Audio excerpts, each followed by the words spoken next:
Assalamu alaikum students, how are you all? So today we're going to do a walkthrough of the May-June 2021 paper 2, okay? And this is the insert, as you can see, right? So this is the insert, and yeah, there it is. Okay, so the total time of the paper is 1 hour 45 minutes. This insert contains the reading passages. You may annotate this insert and use the blank spaces for planning, right? Now, this instruction is very powerful. And unfortunately, I feel that students don't even, consider this instruction at all. Annotate means marking with your pencil or your pen. So you should underline keywords, you should underline key points. You can use the blank spaces on the sides for your notes. And there's this myth that goes around among students, and I've actually had to answer to this myth quite often. Students tell me, oh no, but it's not allowed to write on the question paper. Our paper would be cancelled if we write on the question paper. Now, this is possibly an instruction that is given to them by invigilators who don't know that, writing on the question paper is allowed, or even at times by teachers who are trying to protect them from, writing their answers on the question paper, which obviously will not be considered. But highlighting, underlining keywords, writing in the blank spaces actually is a good thing. It keeps you focused on your work, and it shows your examiner that you are planning. You are doing more than just, reading, right? So let's read the passage, not technically all of it, but let's just go over the instructions on how to go about it, because in this video I may not have time to actually read through the entire passage and so on, but I will give you all the instructions. Now, there are two ways of doing this. Some people like to go straight to the questions, right? So they would probably look at the summary question, right? They would probably look at the opinions that are required to be taken out. And some people like to read the passage first. Now, I'll tell you one thing. I'll give you a big hint.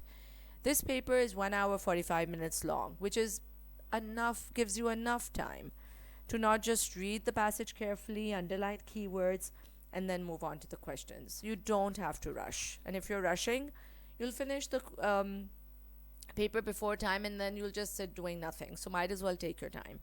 Okay? So the equal division that I ask my students to do is to spend 45 minutes on passage 1 and 45 minutes on passage 2, right? Sorry, 1 hour on passage 2. So that gives them enough time to finish the paper. So let's think of it as reading the passage carefully, underlining keywords, right? Annotating, writing in these areas over here, the empty spaces, right? And taking your time over this. You don't have to rush. You have plenty of time. So the passage is nutmeg, right? And maybe the things that I would mark off is the earliest known use of the spice was 3,500, because I know somewhere or the other this will come up in the, if not the opinion, then of course for the summary. And where? Banda Islands, Indonesia. Traces of the spice were found there in pottery making and so on. Now, I know that I'm skipping words when I'm doing this because I'm not going to read the entire passage with you, but you are going to read the entire passage, and while you're reading it, you will mark your keywords. Is that clear? You will mark your keywords. Is that clear? All right, just let me take away this highlight and let's continue again. So as you are reading, you're underlining whatever is relevant, whatever comes to, stands out, pops from the screen, like the uses of nutmeg, the health advantages of nutmeg, how nutmeg became popular over the years, and so on and so forth, right? And once you're done with all of this, then you're going to move to the summary question. Now, read the summary question carefully. Now, okay, first of all, you're going to make your notes.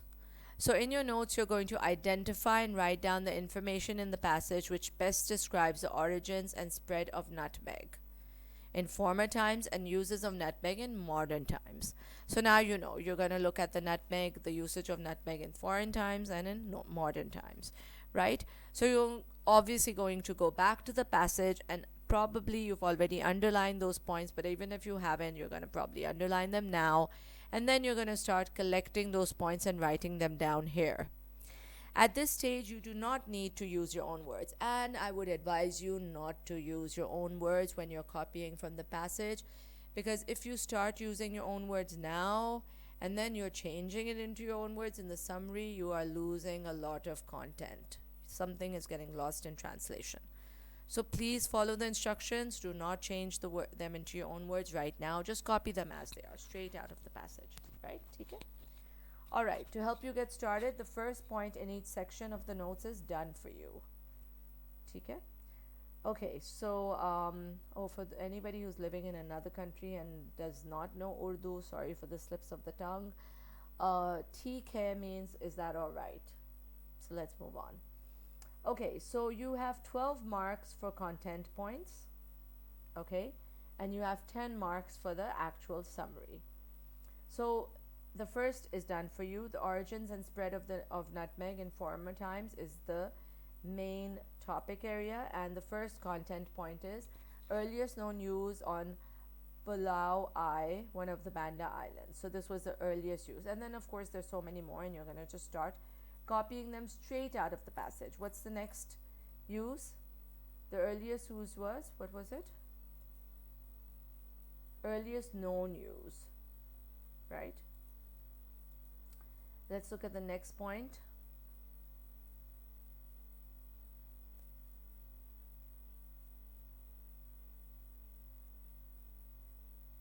Okay. Maybe, yeah, just a minute.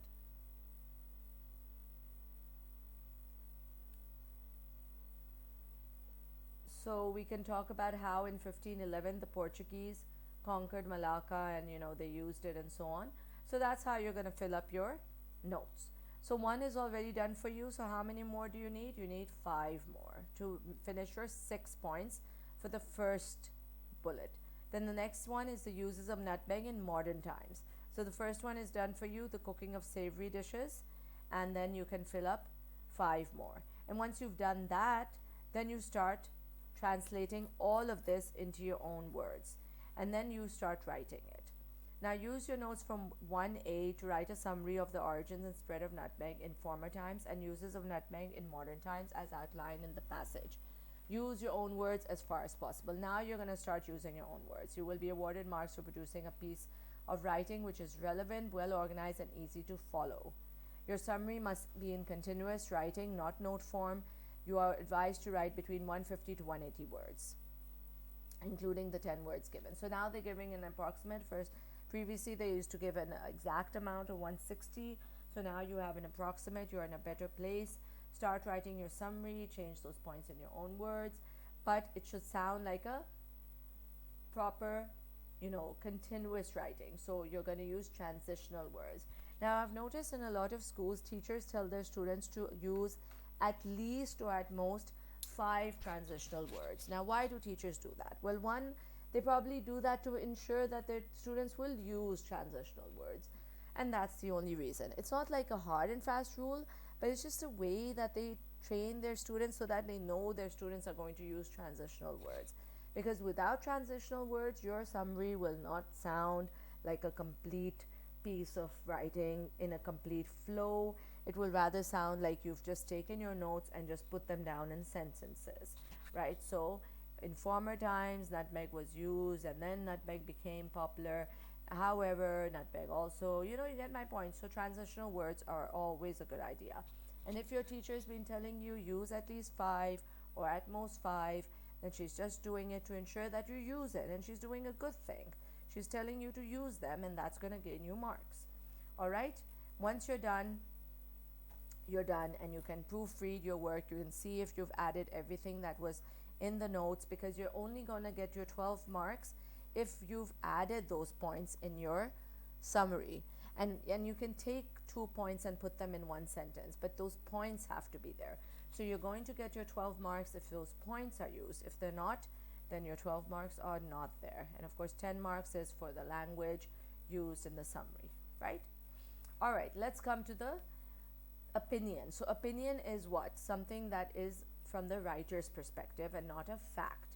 So reread paragraph 4, 5, and 6 and give one opinion from each paragraph, right? So let's go to paragraph 4, 5, and 6 and let's look for one opinion. So paragraph 4, nutmeg continues to be a valuable commodity in modern times. It is used in the cooking of savory dishes and crosses many cultural boundaries, being used in, for example, Indonesian, Indian, European cuisines such as potato and pasta dishes. Similarly, it has been used in the cooking of sweet dishes and desserts in countries such as Malaysia and Brunei. A pinch of nutmeg added to rice pudding is delicious. This could be an opinion. A pinch of nutmeg added to rice pudding is delicious, because this is not a fact but an opinion, right? So I think I'll just use this and be done with it. If you find another, sometimes they do give you more than one. So we got one from 4.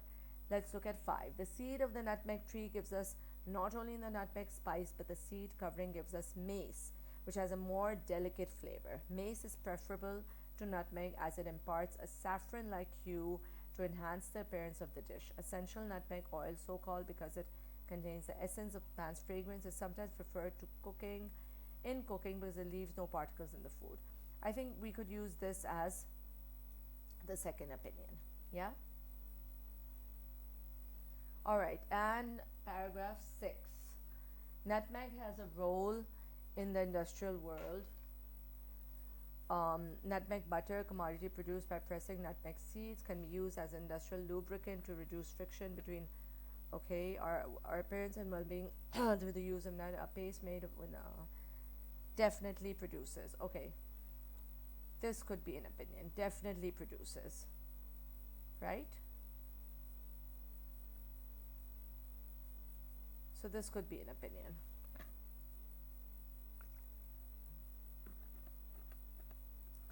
And you could also use this. It is used in some toothpaste. Name it. That seems like a fact.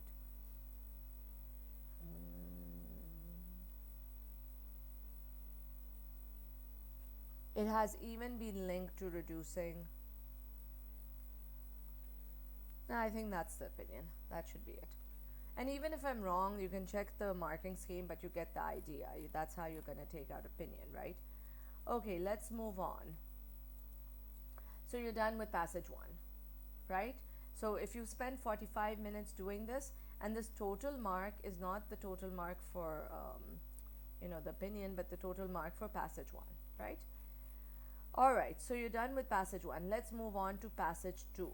Now with passage 2, I would say that you do the same thing. You read the passage carefully, underline keywords as much as you can, and then go to the questions. It's pointless going to the questions first because you're going to come back and read the passage again anyway, so might as well familiarize yourself with it before you move to the second passage. To the questions. So here you go. Now, as far as the questions are concerned, pay attention. They're a set of questions, right? The first few ones are very easy. The how, the when, the who, right? And then they come into the deeper questions like the reading between the lines, the inferential questions. Then they move on to opinion questions and so on, right? So, be careful. Understand what the question is saying. If it's an own words question, your answer has to be in your own words. If it's not, you lose your mark. If it's quote one word, you have to quote one word. If it says a similar phrase, it has to be a phrase of 2 to 3 words. Please read the instructions carefully. So read passage 2, tending the olive trees, in the insert, and answer all the questions below. So let's say you've read the passage. Okay, another thing. A lot of times students start treating comprehensions like a test of their memory. Why is it a test of your memory? The passage is right there. Go back to the passage, read that section of the passage, read it again, read it a third time, read it a fourth time, read it as many times as you need to, so that you can take out the answer. Why are you thinking of the answer on your own without reading the passage? It's a test of comprehension, not a test of your memory. Do not make that mistake. All right, and please don't think of the questions as, sometimes students say, I think the answer should be. No way, Jose. Go back to the passage and find the answer. Don't just think the answer, it's right there. All right. From paragraph 1, how can we tell that the summer was likely to be a particularly hot one? So let's look at the passage 1, paragraph 1, keeping in mind that you already read it once. Summer was approaching at a galloping pace. Every plant was showing early signs of wilting in the heat, and for the next 2 months we need my husband. Okay. So what does it say? What's the question again? How can we tell that summer was likely to be a particularly hot one? Well, for one, it's approaching at a galloping pace, and secondly, every plant was showing signs of wilting, right? So yeah, that in itself was indication. Okay, it's one marker, so one reason is enough. The husband's arrangement was long standing. Give the phrase used later in the paragraph which conveys an opposite idea. Opposite, right?